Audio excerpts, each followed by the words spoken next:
What is a villain? Murderers? Monsters? Menaces? Well, in Dragon Ball, these guys are usually all three. So, in this video, we're going to rank every single Dragon Ball Super villain and see who's the best and who's the worst. I know I just said we're going to be ranking villains, but it's actually going to be antagonists. I know. I clickbaited you, and I'm sorry, but that's life. So, the first character of this video is the purple pussy, Beerus. Beerus is the god of destruction in Universe 7, and he is the main antagonist of the movie Dragon Ball Z Battle of the Gods. He is very powerful, but he is a very lazy fighter. He has done some crazy feats like one-shotting Super Saiyan 3, and fought Majin Buu over pudding and soloed him with like one hand and ordered the termination of the Saiyan race. Sound familiar? Bet it does. So you can see how interesting this character is. Beerus is pretty cool, bro. He's pretty cocky while we're at it. His introduction was great, but the build-up is why I love him so much, because this guy literally was sleeping for thousands of years, then woke up and instantly wanted to just fight a Super Saiyan god. Crazy, right? But I like Beerus, and I think he's pretty sweet. I also think he's based off of Akira Toriyama's cat, so I'm gonna rank him pretty high because like he was the first villain of Super, and he brought a lot of aura. Don't get it twisted. His character design is pretty goated too. I might put him in Super. Should I do it? Chat, should we do it? Is the first character Super? Are we gonna do this, chat? Chat, I think we're going Super. I just love his backstory and all that, bro. Well, not the backstory, because we don't really know much about him. Matter of fact, I'm gonna put him down one. We just put him down one. No hate towards Beerus fans or anybody, bro. But if we knew a little bit more about his backstory, but how he became a god of destruction, then I think I'd put him in S. Super. Next up is the golden glimmering racist, Golden Frieza. Frieza. Where do I begin? Frieza's power level wasn't the only thing increased when he came back. His racism went even further beyond. Clearly that monkey's offspring. It's a damn springtime for monkeys. Seems Goku shared his technique with both his sons like some twisted monkey virus. Frieza came back by sorbet and Tagoma by gathering the Dragon Balls of Earth and wishing him back to life. But there was one small problem when he came back. He was still in the pieces Trunks had cut him in. So, even though he was revived, he had to be fully restored by Sorbet's healing tank. And yeah, Frieza is a great villain. Since Z, we know this. So in Resurrection F, he had pretty good moments, very menacing moments, I'd say. He succeeded in destroying the Earth, actually. He completed his mission, but unlucky for him, Whis was there to stop it, and the Z fighters were with him, so they just reversed time. And I liked his temper tantrums. They were very cool. Like the way he showed his rage was very cool. I would put Frieza so much higher, way higher, but he is a reoccurring villain.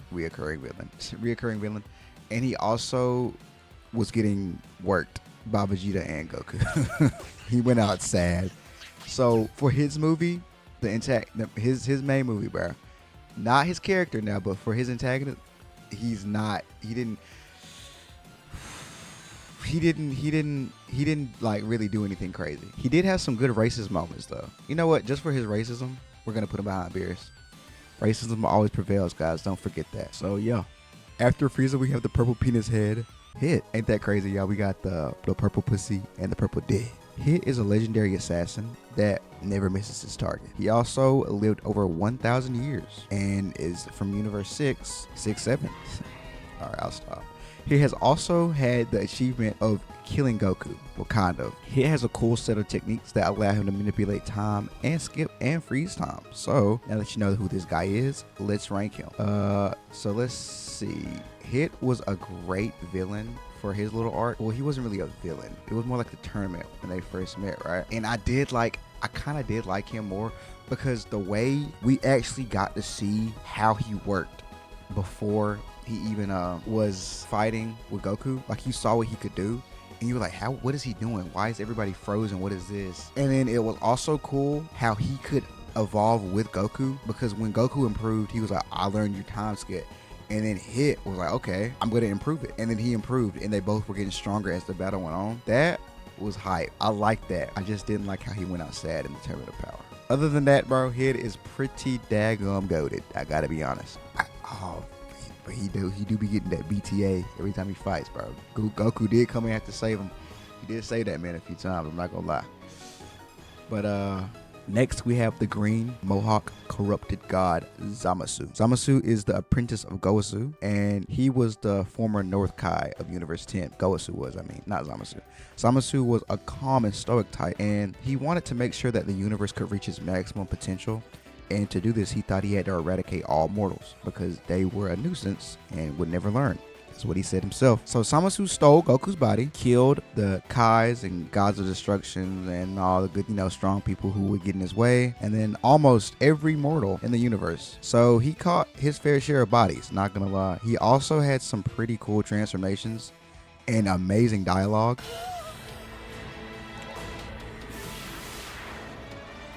My form is justice, and my form is the world. Worship me, give praise unto me, me the beautiful, the sublime, me the invincible, the almighty and divine. All hail Zamasu. Goku Black to me might be, Zamasu to me might be the first hardcore supervillain, like genuinely, like his writing, his reasoning, his, like everything about him felt it felt personal. Like he hated, like you could feel his emotions, his reasoning, like he wanted to get rid of mortals. Just like his purpose, it felt so real. So, I like Frieza too. I like Beerus. I like Hit, but I like this guy more. I don't know why, but it's just my feeling, bro. That's just how I feel. Next on the list is the bald-headed gray alien on steroids, Jiren the Gray. Jiren is from Universe 11, and he is a special character. When he was introduced, they said his strength rivaled the gods of destruction and even surpassed it. During this time, bro, this is like, whoa, who is this guy? Nobody's like doing that, bro. The last time we seen like somebody or a god of destruction fight for real was with Goku, and Beerus said he was going 20%. So he was said to be stronger than his god of destruction. His strength dwarfed almost everybody in the tournament of power except for my Goku. So don't mess with him, bro. He's healthy. And Jiren's reasoning for his strength was because his family and friends were murdered by a mysterious being that he could not defeat. He vowed to never rely on his friends, and the only thing that mattered to him was his strength. Now, as a character, I mess with Jiren, but I have to be honest, he's not that interesting because, yeah, he's sad backstory, yada yada, but the backstory was so generic because it's so many characters that have, oh, well, they killed my family, but I wish we could see like his anguish. Like if we had saw, like I just didn't feel like how with Zamasu we saw his emotions.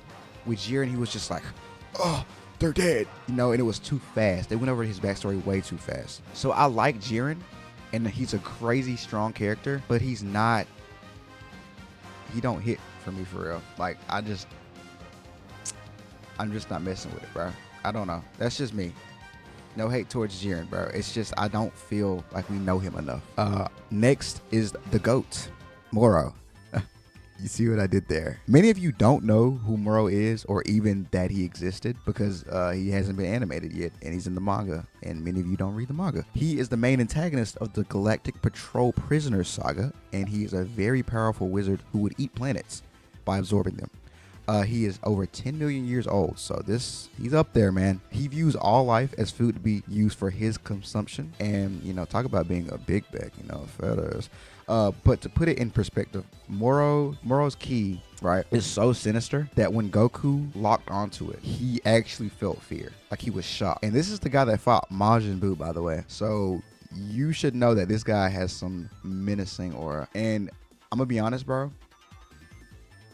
If they animate this guy correctly, he definitely can be at least Beerus level, because he is was it a static character? Static is when they say the same, right? He's static for sure.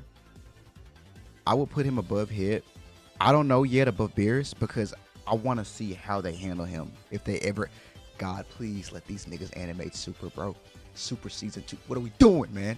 We got so much content, man. Sorry, back on track. But I want to see how they handle him. Right now, I like his abilities. I like what what he can do, like his absorbing thing, how he can like take abilities from other people. That's so cool to me. I don't want to put him above Beerus, but I don't want Beerus fans to be mad at me, bro. Like, oh God, I can't handle that, bro.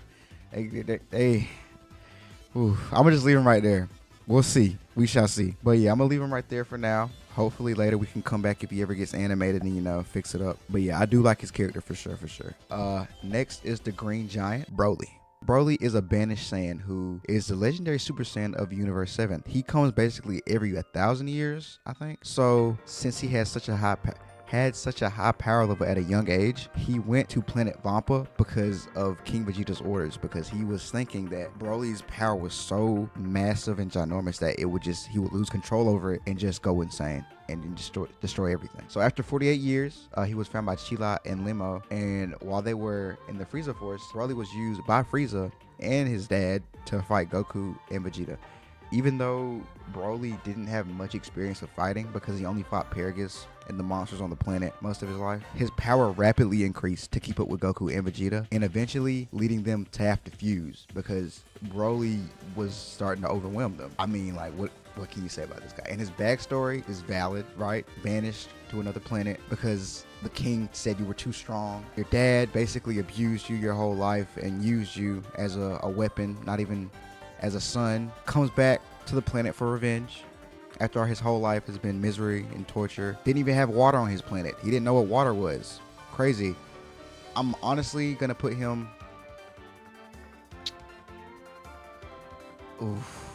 I might put him above Zamasu, only because he didn't cry as much as Zamasu and he's not a crybaby. Because Broly, bro, no matter what you say, don't let the Z Broly haters, they're not haters, some of them are chill, but some of them will downplay this Broly because he's just not a angry beast, yada yada. Bro, his story is so good, bro, and his character development is amazing because he realizes that, like, okay, you know, maybe these guys aren't the bad guys, and you can tell he has some sort of is it discernment? He has discernment because when he was on the ship, he was stopping that dude from harassing Sheila, and like, bro, he's just chilling, bro, you know. So I would put him right now as the highest because his backstory is so peak, and the movie was amazing too. I gotta be honest, it was a great movie. So right now, I'm gonna leave him right there. Honestly, bro, thinking about it now, bro, it's making me want to move Jiren down because that nigga's backstory is like not good at all. Because Broly's dad died mid-movie too, didn't he? And that nigga has basically nobody left now. I'm moving. Sorry, Jiren fans. Hey, attack me all y'all want, bro. I'm moving that man down. That's crazy. I didn't think about that for a second. Bro, he's literally Jiren, but like better. No offense, Jiren fans, or Jiren at all, bro. But like, I'm sorry, bro. That Broly's story is just so peak. After Broly is the Great Nature Valley Bar, Granola.